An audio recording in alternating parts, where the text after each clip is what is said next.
मध्ये फिलॉसॉफी पण आहे, तत्वज्ञान सुद्धा आहे. तर ते त्यांच्याकडे आहे. ठाले पाटील सरांबद्दल तर आम्ही पहिल्यापासून ऐकून आहोत की त्यांचा धाक, त्यांचा साहित्य क्षेत्रातला दरारा आणि ते एक असते नाही का अधिकार वाणी जी असते, तेव्हा असं एक जोडपं आपण म्हणूया आपण निवडलं, याबद्दल मला खरोखर आनंद वाटतो. आणि भट साहेबांचा उल्लेख झाला तर भट साहेब आमचे गुरु होते.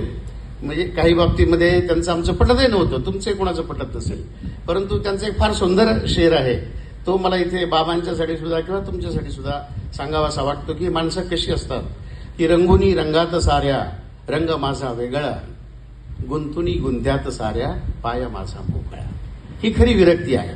पण जास्त पुढचा शेर मला महत्वाचा वाटतो की माझी यासाठी, शेर काय म्हणतात बघा, की माणसांच्या मध्यरात्री हिंडणारा सूर्य मी. हे मी बाबांना अर्पण करतो शेर आहे की माणसांच्या मध्यरात्री. आता सांगितलं ना की लोक यायला पण तयार नव्हते, इकडे स्पर्श करायला तयार नव्हते इथल्या माणसांना. माणसांच्या मध्यरात्री हिंडणारा सूर्य मी, माझी यासाठी ना माझा पेटण्याचा सोहळा. तर मी जो पेटतो आहे माझ्यासाठी नाही पेटत आहे, इथं उजेड व्हावा मध्यरात्री म्हणून मी पेटतो आहे. आणि अशा प्रकारची माणसं, दगडूदादांच्या बद्दल मी आधीच तुम्हाला बोललो की हा माणूस म्हणजे काहीतरी वेगळीच केमिस्ट्री आहे. ते काय खातात आणि पितात मी नंतर त्यांना विचारणार आहे, परंतु असं आपल्याला जमत नाही हो. मी त्या अंबाजोगाईच्या संमेलनात बघायचो, कधी स्टेजवर, कधी गेटवर, कधी दारामध्ये, ते कुठं असायचे कळायचंच नाही. तर ही जी ऊर्जा त्यांच्यामध्ये आहे याला खरोखर आपण सलाम केला पाहिजे. माणसं सगळी ते जोडतात. सकाळी आम्ही गेलो तिथं, आम्ही थांबतो आता एक फक्त सांगून आपल्याला उदाहरण, की आम्हाला एक मियावाकीचं उदाहरण कोणीतरी दिलं की इथं मियावाकी हा प्रयोग केला झाडं लावण्याचा. तर आपण असं म्हणतो की मोठ्या झाडाखाली छोट्या झाडं हे वाढत नाही.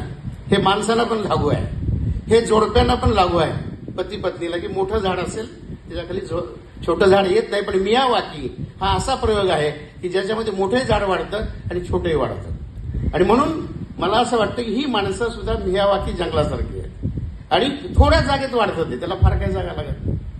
ही माणसं, बाबा असतील, ठाले पाटील सर असतील, दगडूदादा, ही मियावाकी जंगलासारखी आहेत की यांच्या बरोबर येणारी माणसं सुद्धा वाढत जातात. असं नाही की त्यांच्या ते पंखाखालीच राहतात, असं नाहीये.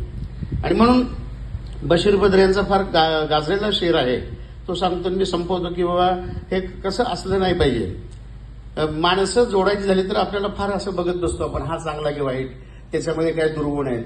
तर बशीर बद्र असं म्हणतात की परखना मत परखने में कोई अपना नहीं रहता, परखना मत परखने में कोई अपना नहीं रहता, किसी भी आईने में देर तक चेहरा नहीं रहता.